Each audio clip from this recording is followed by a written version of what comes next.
You guys, we need to talk about the Harry Potter reboot because things just went from cautious hype to an absolute nuclear meltdown. I'm sorry, but is it just me or is HBO actively trying to speedrun their own downfall? I was sitting there, minding my own business, thinking, okay, maybe a TV show could actually do the books justice. And then the trailer dropped. And then the behind the scenes dropped. And now, what is actually happening? I don't think I'm going out on a limb here by saying the Harry Potter backlash has gone nuclear way too soon.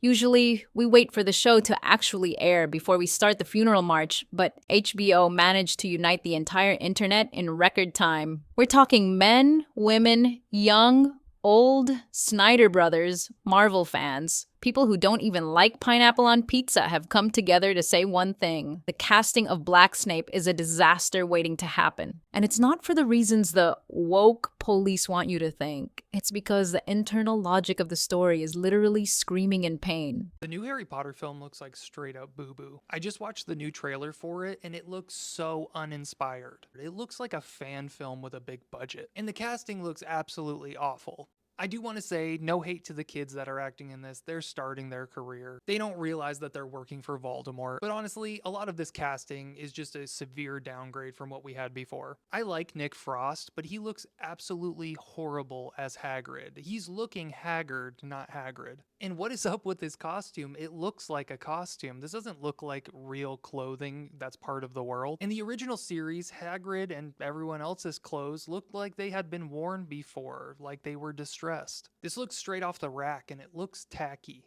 And this is true with all of the characters. It looks like a massive downgrade, even just looking at the costuming, and mix that with the awful Netflix lighting. It looks beyond corny. They're doing this whimsical version of Harry Potter that kind of ignores the source material. Why do they have Harry Potter smiling so much? Throughout the entire trailer, he's just got this giant smile across his face. And no hate to the actor, this is purely a fault of the filmmakers. Did they even read the books? In the book, it's kind of part of his character that he's horribly depressed because he's had such a terrible life. He's not happy. But the whole trailer, they just have him showing off those pearly whites. He's just having a wonderful time. He was upset about being an orphan, but now he doesn't care because he's at Hogwarts, I guess. Just everything about this looks like a downgrade from what we already had. And the original series wasn't perfect. I'm not trying to put on rose-colored glasses for this. It definitely, in some ways, didn't live up to the books. But also, anyone who read the books know that the writing wasn't great. It was pretty vague, but now we're just getting this uninspired fan film-esque adaptation. And why are they doing this? Well, it might have something to do with the fact that the original cast seemingly does not like J.K. Rowling or support her beliefs. So it would be my guess that they're getting in a new cast that will put up with her and support her, which would make sense because John Lithgow has been going to bat for her in the media right now, which is a terrible look for him. Which, considering the last time I've seen him in something was in Dexter, I'm not entirely surprised he really wanted to be Dumbledore. And let's address the elephant in the room. I don't care that they race swapped Snape.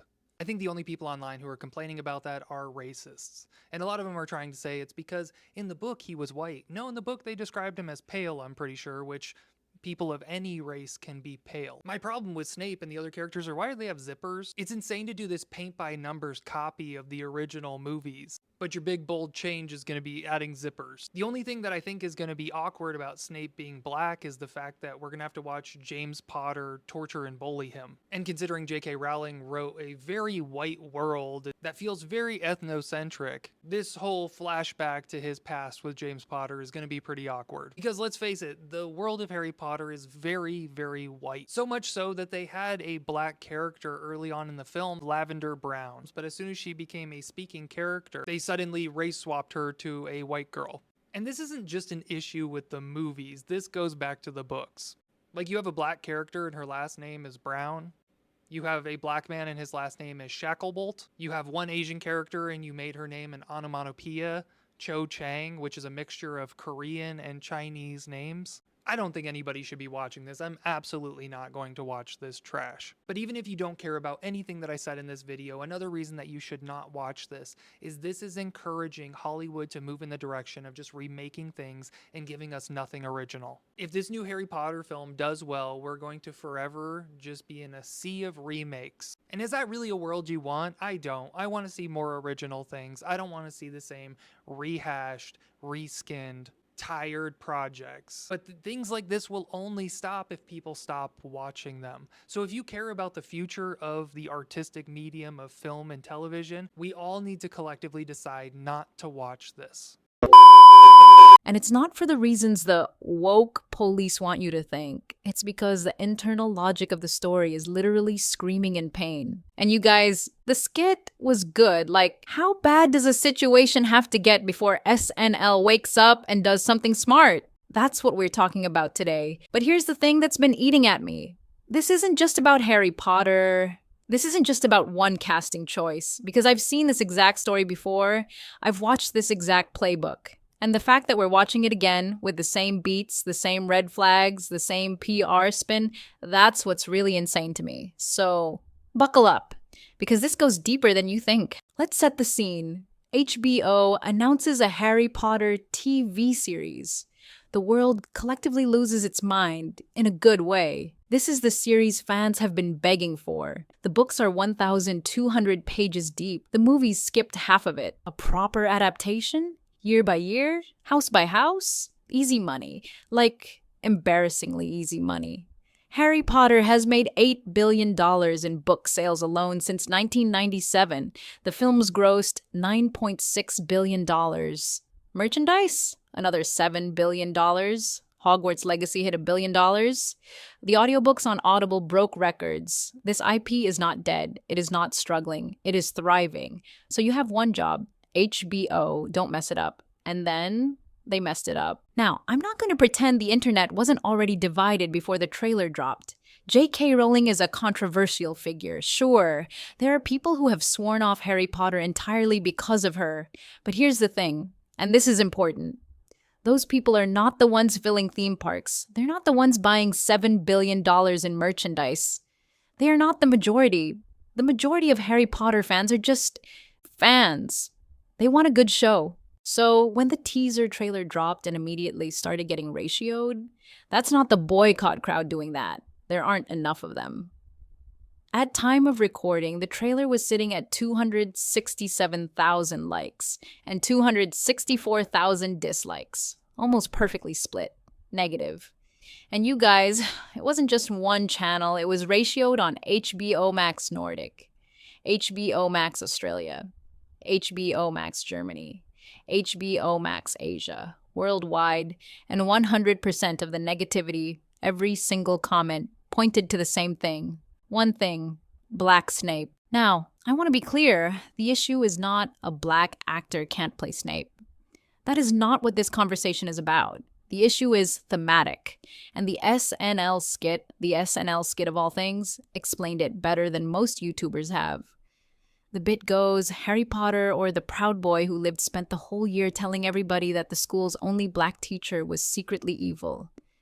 And you guys, I'm sorry, but that's correct. That is the story now. You've made our 11-year-old protagonist spend an entire season suspecting the one black authority figure in the school of stealing something. You've made his dead parents look like they were part of that suspicion. You've created a racially charged dynamic that didn't exist in the source material. And you've done it accidentally, all because you wanted to make a progressive casting choice. That's not progress. That's painting yourself into a corner so fast it should be an Olympic sport. But wait, this is where I need to zoom out, because here's the thing that hit me like a truck when I started putting this together. This has happened before. Exactly like this. Remember Rings of Power? Think about the similarities. I need you to really sit with these for a second. Both shows are billion-dollar adaptations of beloved IP. Both received immediate fan backlash over casting that felt inauthentic to the source material. Both had their initial trailers preceded by PR campaigns framing all criticism as toxic fandom. And both trailers were ratioed. Both trailers ratioed. Is this a coincidence, or is this a pattern? But it gets worse, because with Rings of Power, the casting backlash wasn't the end of the story. It was just the beginning. That's where the real unraveling started, because once fans said, if you change this, what else did you change? The answer turned out to be everything. The showrunners literally said they wanted to write the novel Tolkien never wrote. They abandoned canon.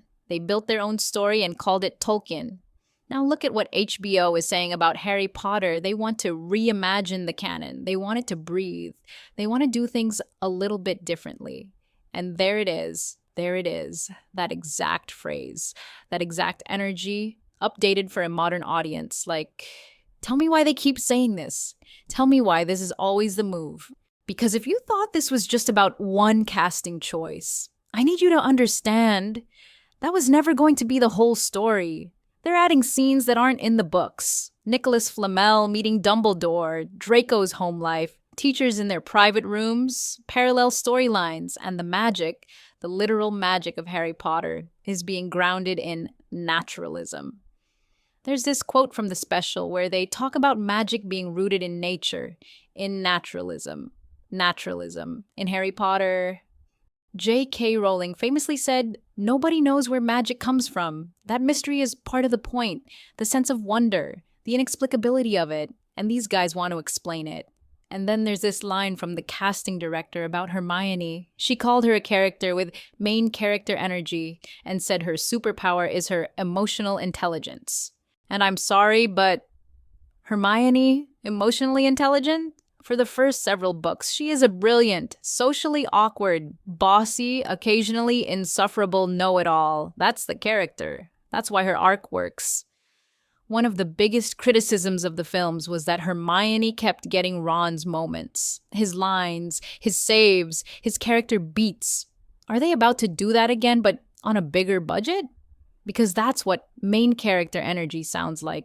This is the part that George R. Martin actually said best, and he's currently in his own nightmare with House of the Dragon, so he'd know. He said, "Fantasy needs to be grounded. It is not simply a license to do anything you like." And he's right. Canon is not a suggestion. The world you've created has rules, has weight, has a core. And when you start pulling at threads, changing a character's race, explaining the magic, amping up side characters, adding new scenes, you are not improving the story. You are unraveling it. Because the fans aren't just upset about Snape in isolation. They're upset because Snape is a signal. Snape is the first domino, and they've watched enough of these to know that when Hollywood changes the thing you didn't ask them to change, everything else is next. And that fear, given the last decade of Hollywood, is completely reasonable. But let's go back to SNL for a second, because that part genuinely surprised me. SNL hasn't meaningfully satirized this kind of content in years. They did a Black Ariel skit that flopped.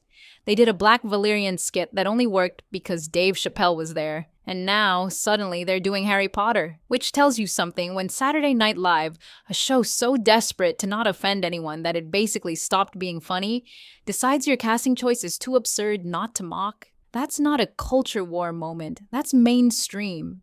That is the moment when the general public, people who don't watch YouTube commentary, people who don't care about fandom discourse, look up from their phones and say, "Wait, that's a real thing? That actually happened?"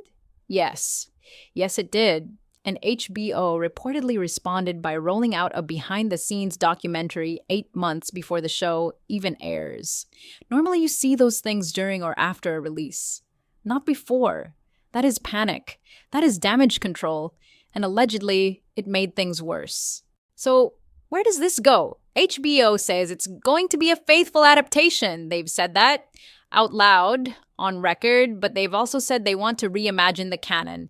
They've shown us South Asian representation in Slytherin in the early looks. They've described Hermione with language that doesn't match the Hermione in the books. They've said magic will be rooted in naturalism. These things cannot both be true. A faithful adaptation does not reimagine the canon. Those two ideas are in direct conflict, and reportedly, people close to the production think this is just the beginning. That season 1, with all the hype and built-in fandom, will do numbers regardless. But that what we're seeing now, the ratioed trailers, the meme factory casting, the SNL skits, is the foundation being laid for something that could spiral. Am I wrong? Maybe. But I've seen this exact story before. I've watched it play out in real time, and the pattern is always the same. One questionable choice, justified with inclusive language, followed by, "We're being faithful, trust us," followed by everything else changing. The question is whether David Ellison, who just took over Warner Brothers, is paying attention because he has a choice right now. He canceled Starfleet Academy, he's cleaning house, and if he's willing to make the hard call, recast Snape. Fix the one thing before the one thing becomes everything. But will he? That I genuinely don't know, and that's the part I can't stop thinking about. Drop your take in the comments. Are you still watching the show, or has this already lost you? Because the number of people I've seen say they're out is starting to feel like its own kind of pattern.